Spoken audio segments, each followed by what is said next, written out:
手谋划，一颗繁星，几分牵挂，伴我走天下。几天不见，怎么胖了？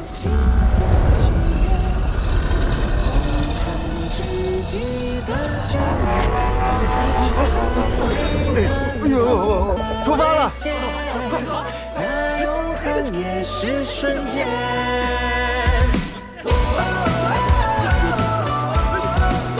我笑我平凡，飞了！生长艰难，是坚气波澜。我记我平凡，存一心良善，杀伐要果断，命运里暗涌悲欢，生死间力挽狂澜，信念和地也慢慢归来，是当心圆满。众人就不三界浩瀚，轮回里涅槃。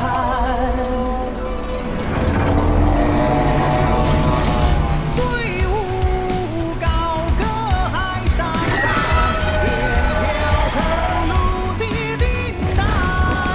夜深河头秋空碧，万里西风一剑寒，一剑寒。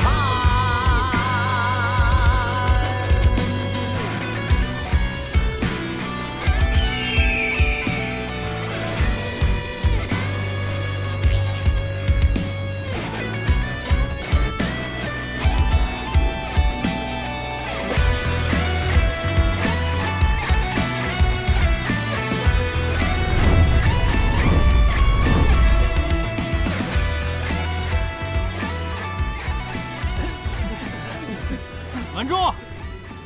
马上就要到了。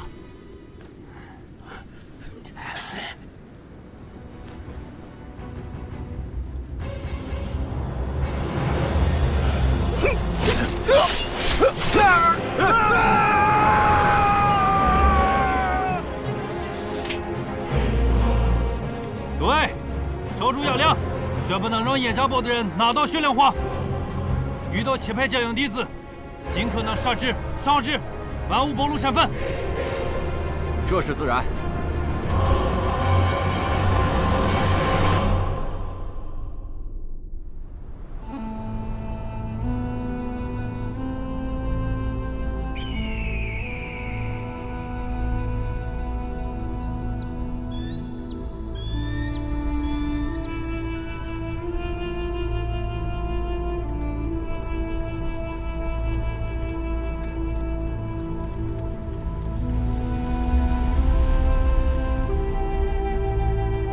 这里就是血色禁地，怎么没有动静？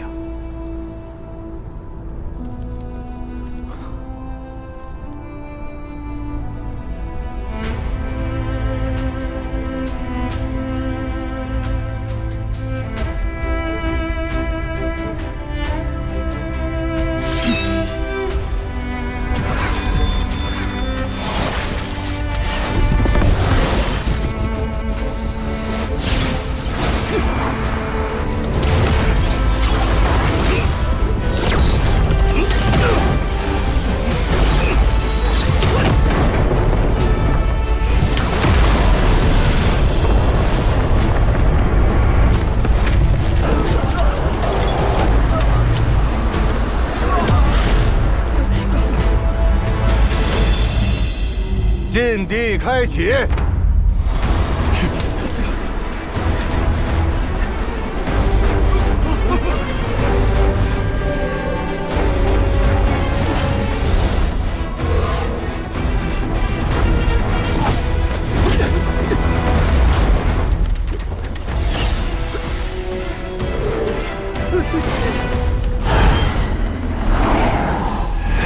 在中了毒素后，第一时间撤离，并在附近寻找蛛网草，将其捣碎，并和冰刃上的毒株血液混合，敷在伤口之上。若无法获取，可在附近采摘叶树的嫩叶代替。在找到毒株的洞穴之后，将其击杀，然后取出毒株妖核，碾碎吞服。这道题他又答错了，正确答案应该是封住痰中、鸠尾、心诀3穴。同时找到蛛网草，吞服而下，延缓毒素的蔓延速度。如此，城池远在万里之外，也可以治疗。这小子完全搞错了方向。死记硬背，答对了前面的基础题。轮到真才实学，就不知道怎么办了。不过是纸上谈兵。唉，不过如此而已呀。考试结束，考生退场。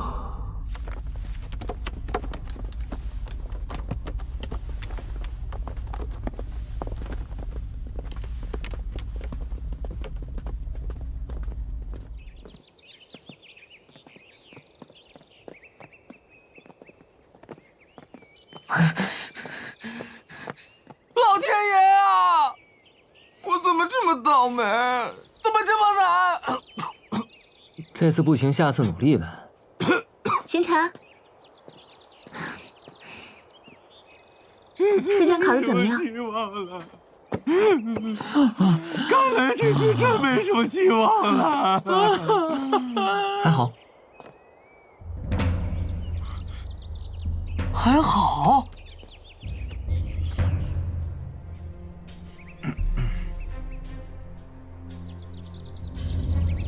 这道题也能答错，这还不如那小子呢。唉，这批考生的素养也实在是太差了。虽然提出的难了些，但也不至于这样啊。陈默，莫阳城，流光大师，经过第1轮的考核，通过了多少人呢？玉道大师，您出的题，能有几个通过的？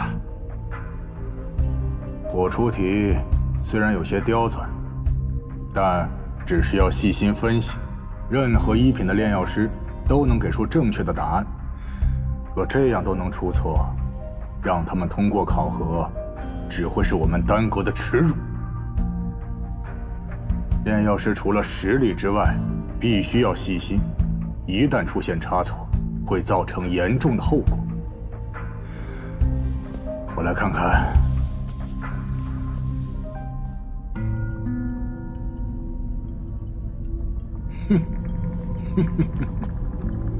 你看这个，连洋菊草和洋菊花都分不清楚，一个是清心润肺的药物，一个却是剧毒之物。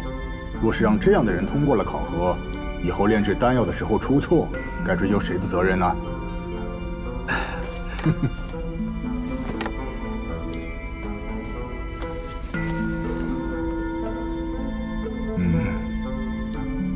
再看这个，余罪果的提炼要用到6种手法，他却只写下5个，偏偏漏到了最重要的一个。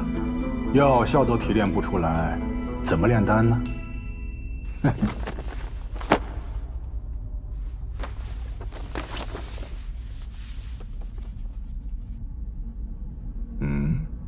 这个70分，貌似成绩不错嘛。基础题居然全对了。这是一个狂妄的小子写的，连炼药学徒都不是，居然也想考1品炼药师。若不是丹阁有规定，早将他赶出去了。不过是靠死记硬背答对了一些基础题，后边的题写的狗屁不通。哦，那我倒要看看了。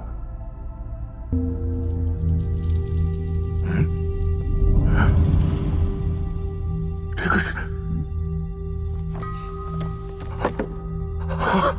妙啊！居然想到了用3叶紫阳草来抵御幻罗兽的攻击，成功采摘到了龙涎香，既脱离了危险，又取得了龙涎香，一举两得，实在是妙啊！这……可3叶紫阳草不是只能解除轻微幻觉吗？你懂什么？3叶紫阳草的功效确实是破除轻微的幻觉，功效不及破幻丹的1/5，但它若和破幻丹结合到一起，能让破幻丹的功效提高1倍以上，完全可以抵御幻罗兽的攻击呀！哎，莫非他这道题是答对了？何止是对呀，而是比我给出的答案更胜一筹。再看下一个。妙啊！用蛛网草和白刃毒株的血液混合，或者是用叶树的嫩叶取替，涂抹在伤口，再去击杀白刃毒株，他是怎么想出来的呀？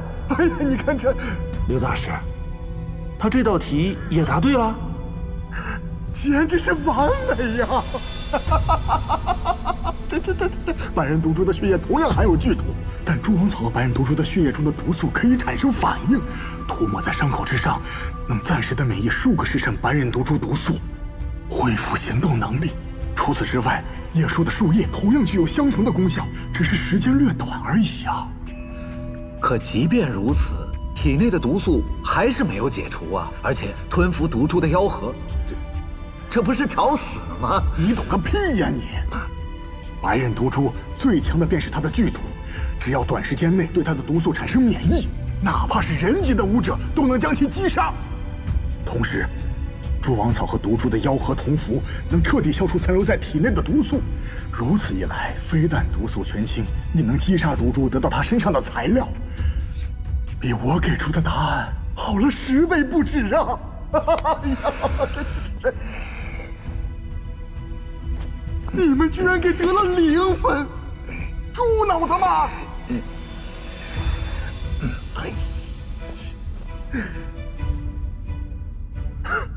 妙啊！遇到火焰雄狮，居然还有这样的方法脱困。这个方法我在设计题目的时候都没有想到啊！哎呀，还有这个，用灰烬草去分解银环蝎的毒素，这他是怎么想到的呀？哎呀，我在设计每一道题目的时候，心中便有了固定的答案，但是此人却能以更完美的方法解决了我所设计的每一个难题。醍醐灌顶啊，血海无涯，永无止境。古人诚不欺我，天才。让我看看，他叫什么名字啊？秦晨，这名字怎么有些耳熟啊？他人呢？马上把他叫进来，让他参加第2轮的考核。我倒要看看他的实际操作方面到底如何。不好，在您来之前，我们已经派人去通知结果了，恐怕那个秦晨现在已经离开了呀。你说什么？马上随我出去看看人到底走没走。若是人不在，有你们俩好看的！哼！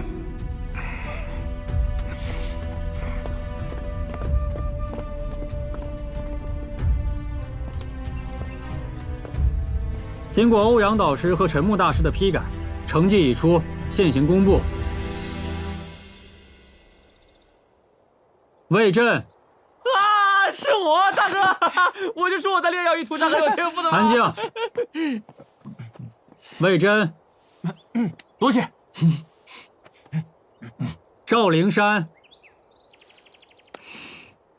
李清风，王启明。王安，老天开眼，让老朽通过了笔试啊！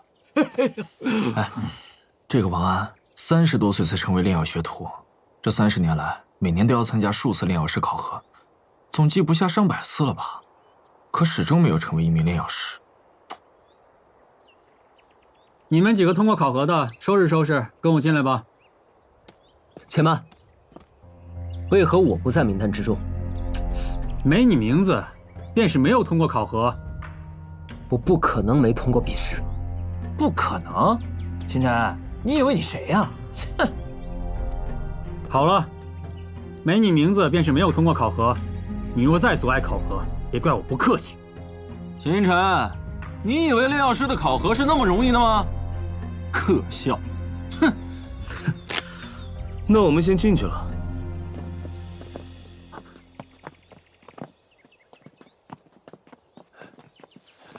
3位大师，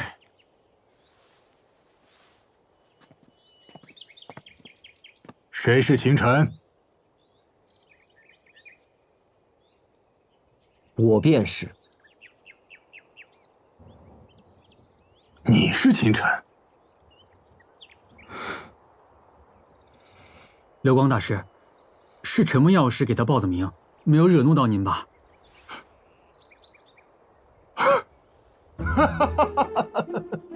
果然是英雄出少年呐！好，很好。看来我大玄国丹阁未来有望了。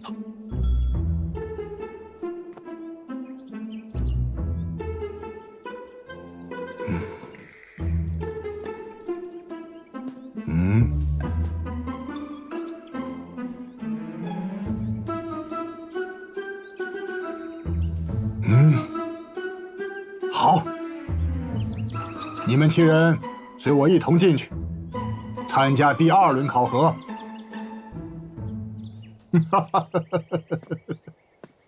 各位请。这上藏得好深啊！这，哎，秦晨，不，他都能考上，是啊，我怎么又没通过啊？第2轮考核是随机考核炼药10项操作中的一项。此次第2轮考核将考核诸位的控火能力。控火能力怎么办？怎么考？之前考核不就是变药什么的吗？10项操作中，也轮不到控火呀。炼药的10项操作分为变药、分药、热鼎、控药、控火、明丹等。这其中变药是最为大众所熟悉的，也是作为一名炼药师所具备的最基本的技能。以往的考核也都是考这一项。大哥，想不到流光大师会考控火。众所周知，控火能力的大小是一名炼药师能否炼制出精良丹药的前提。若是连控火这一细节都做不好，谈何成为一名真正的炼药师？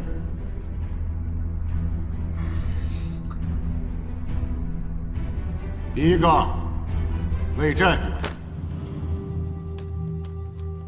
展示你的控火能力吧。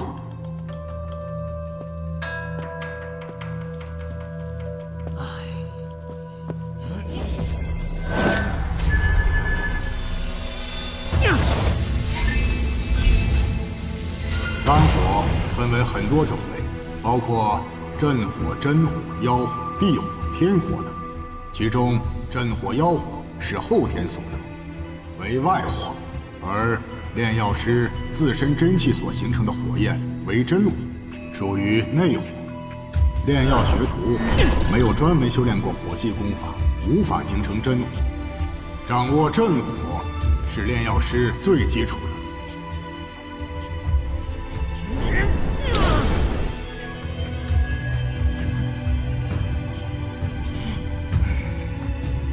这就是你所展示的控火能力吗？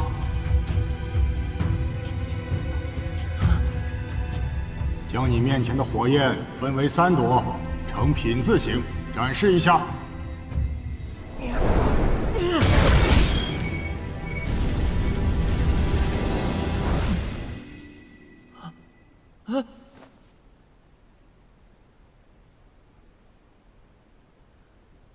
连最基本的控火能力都做不到，也来考炼药师？下一个。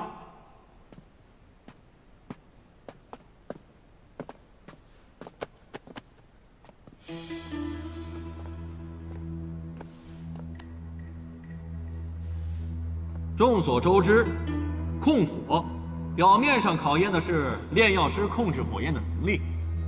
实则上却是考验炼药师精神力的强弱以及细致能力，这可是一项十分复杂和繁琐的过程，对灵力的要求极高。就凭你们几个，哼！所以还是让我来给你们展示一下吧。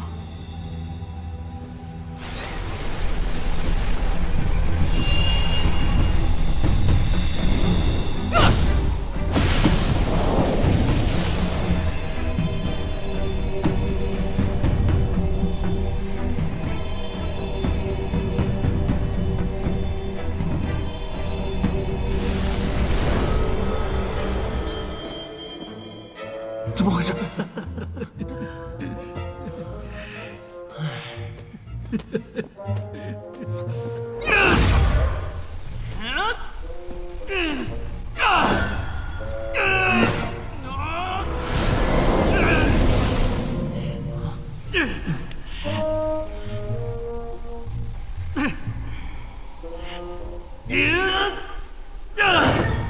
站起来吧！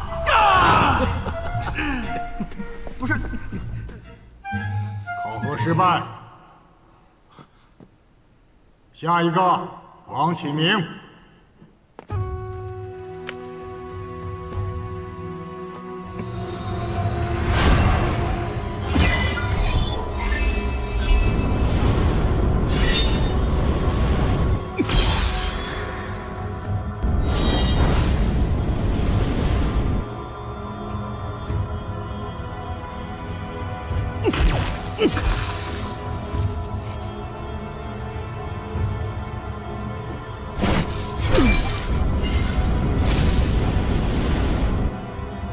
你也退下去吧。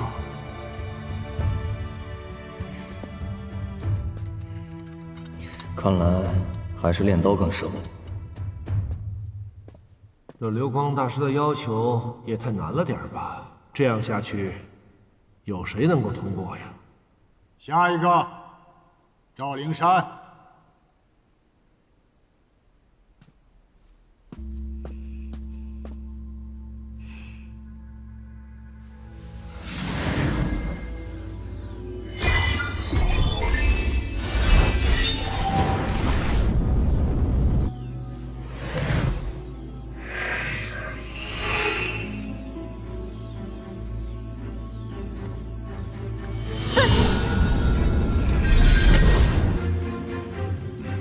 不错，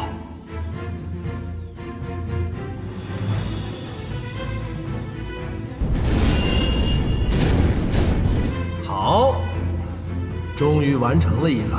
不错，你通过了。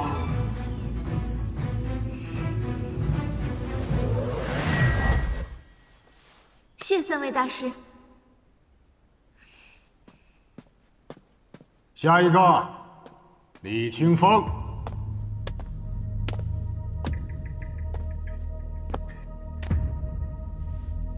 分焰是控火能力最基础的技能，一名炼药师必备的能力。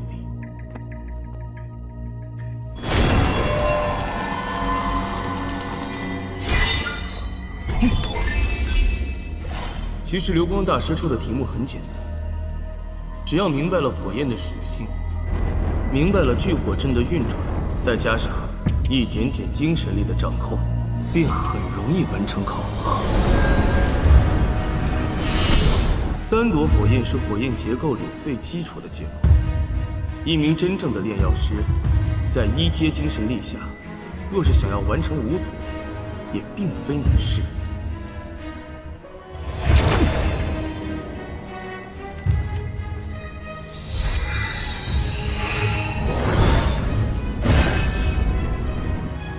5朵，5朵。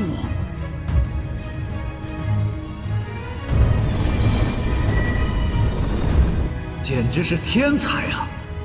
焰分5朵，并且操控得如此自如，能力非凡呐！啊，还算不错，你通过了。多谢流光大师。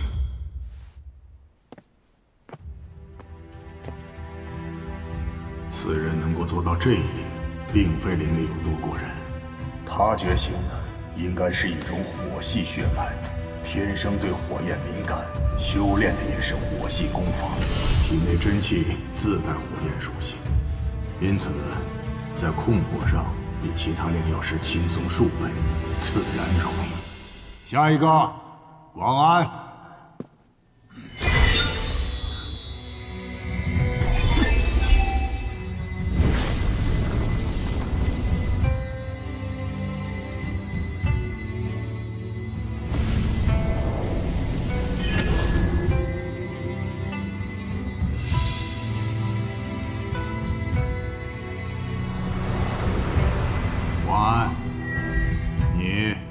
通过了，竟然通过了3个。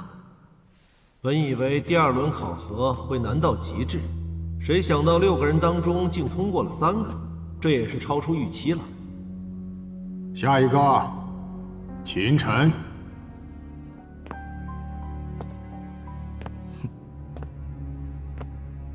秦晨，我倒要看看你有多大的能耐。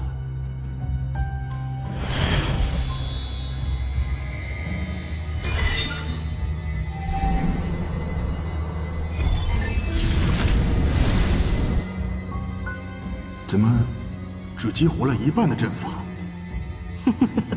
连聚火阵都激活不了，也想通过控火考核？秦晨，你不是炼药学徒，能激活一半的聚火阵，你是不错了。到时候回家烧饭应该用得上。现在应该知道谁才是这里真正的天才了吧？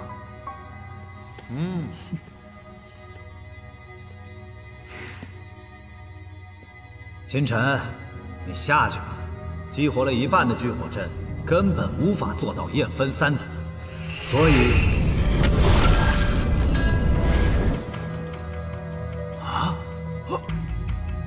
不好意思，陈木大师，你方才说什么？我的意思是，一半的聚火阵，阵火十分微弱，即便做到焰分三毒，也无法做到叠加成型。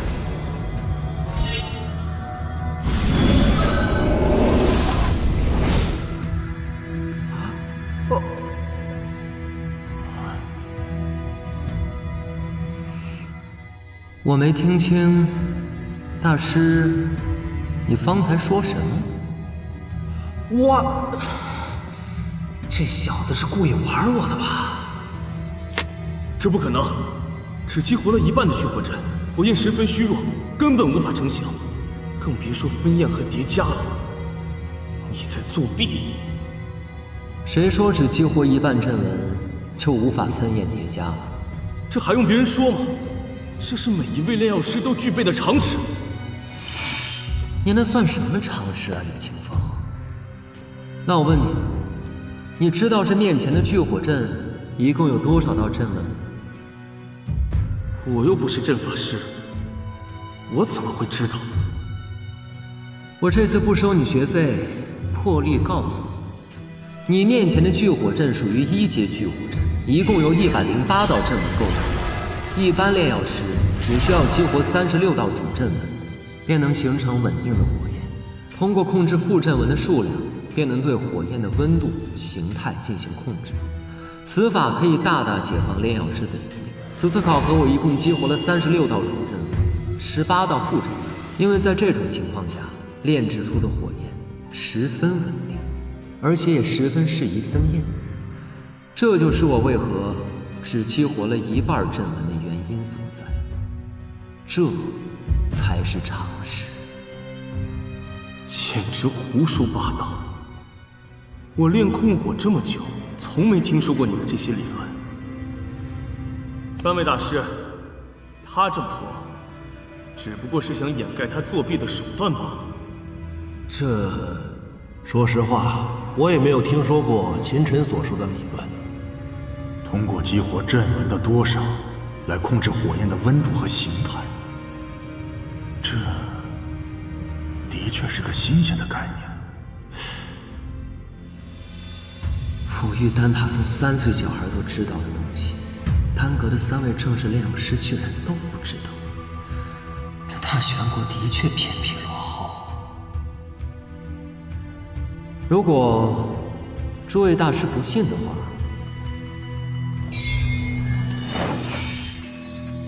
就亲自试试喽。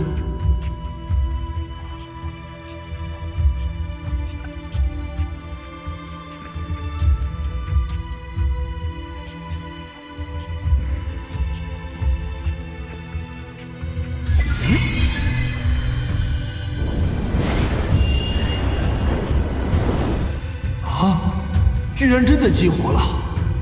这团火焰颜色较暗，温度也较低，但是结构的确十分稳定，即便不用精神力的控制，也没有一点溃散的表现。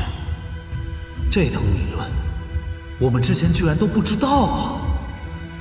其实，只激活18道副阵纹，可以解放炼药师80%的灵力。别说焰分3道了， 5道。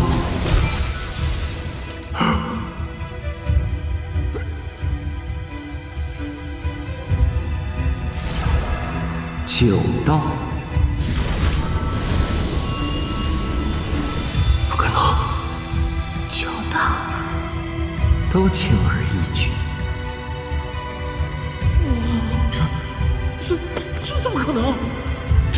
这难道便是？这难道便是传说中的9焰宝塔法？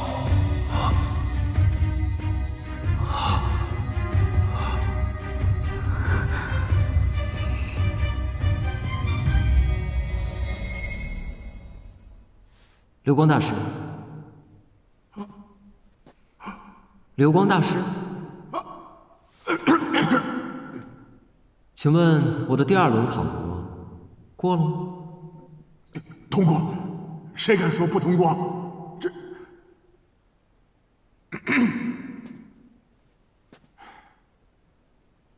赵灵山、王安、李清风、秦晨参加第3轮的考核。多谢大师。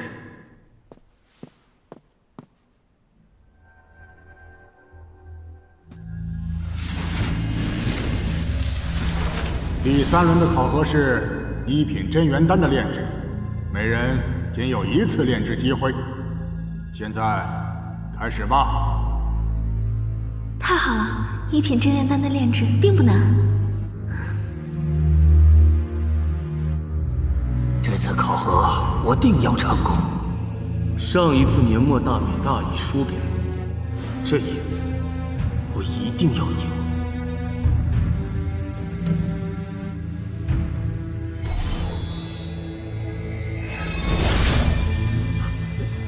这就开始炼制了。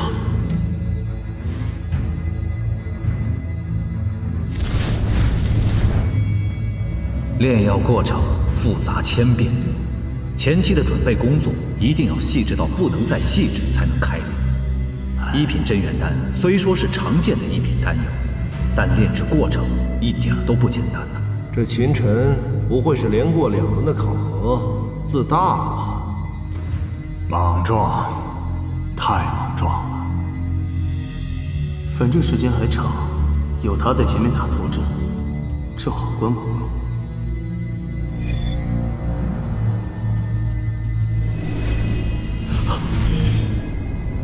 什么？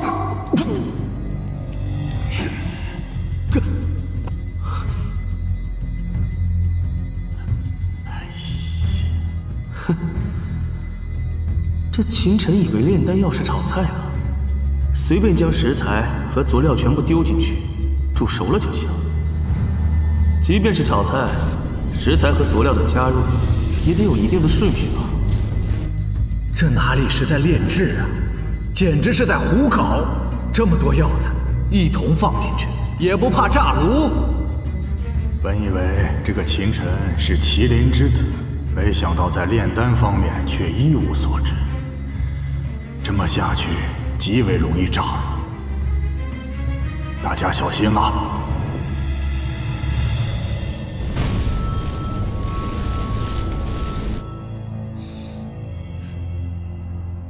哪里的药响啊？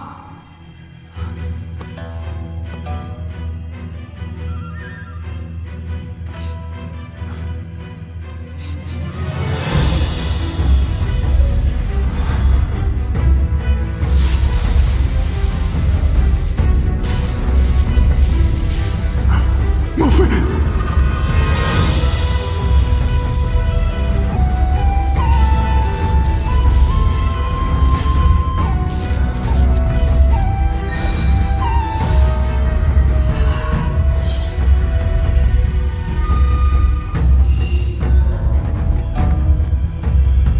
？3位大师，我的已经炼制好了。这就炼制成功了？我来看看。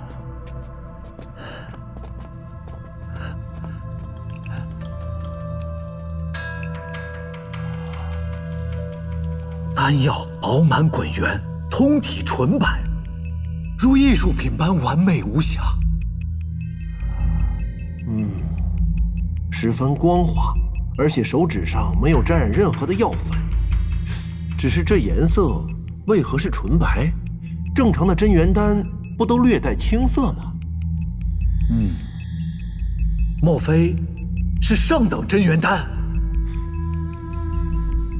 即便是你我，也不可能一炉炼制出12枚上品真元丹吧？这不是上等真元丹啊！我就知道，这怎么可能是上等真元丹？肯定是胡乱炼制出来的废药。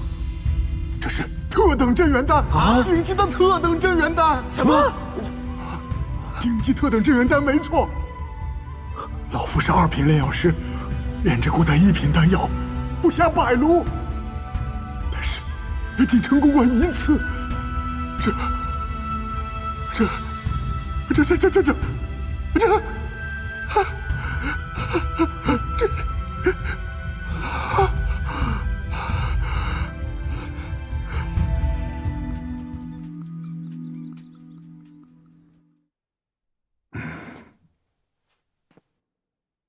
距离考核结束还有半个时辰，诸位还是抓紧时间吧。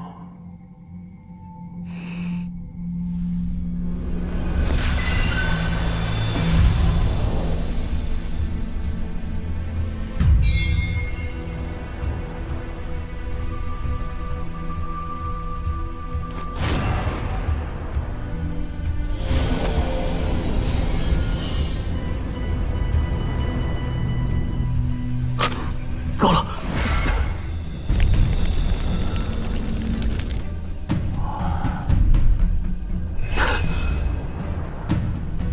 若不是秦晨，我怎么可能会犯如此低级的错误？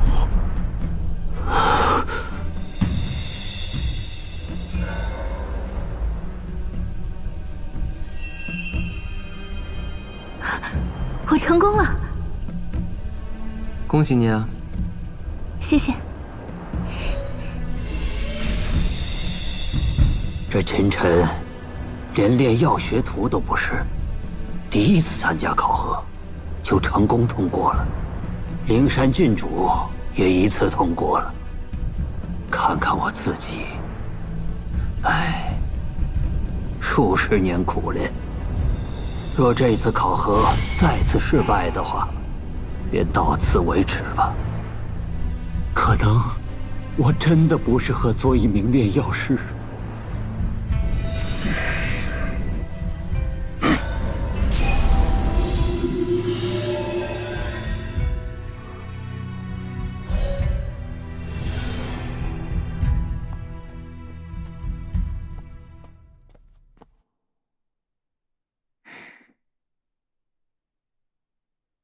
6粒下等1品真元丹，2粒废丹，王安第3轮考核通过。我成功了！哈哈哈哈！我终于成功了！我是炼药师了！谢谢3位大师，多谢3位大师！好了，今天通过考核的，可以凭借考核通过凭证，去兑换1枚1品炼药师徽章，并在丹阁注册在案。今天的考核就到这里。多谢流光大师。秦晨，你且留下。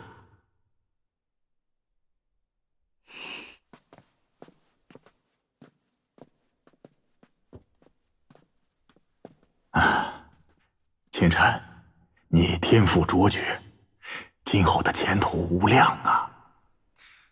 流光大师，既然我已经通过了炼药师考核，不知道有没有资格见一下你们阁主啊？你要见阁主？哎呀，阁主大人日理万机，就算是阁内的炼药师想见他一面，那都是极难的事啊。就没有什么别的办法了吗？因为我找你们阁主有要事相商，想跟你们丹阁做一笔生意。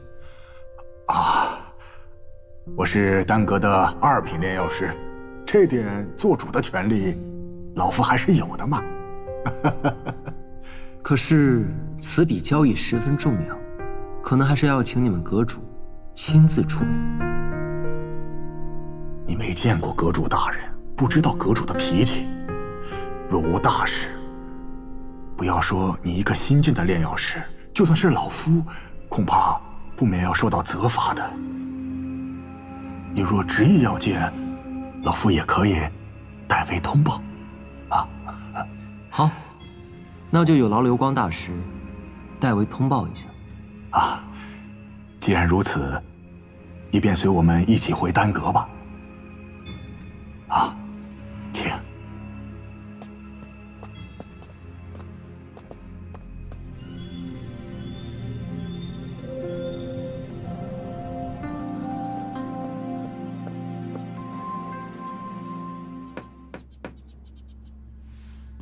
阁主大人，属下流光。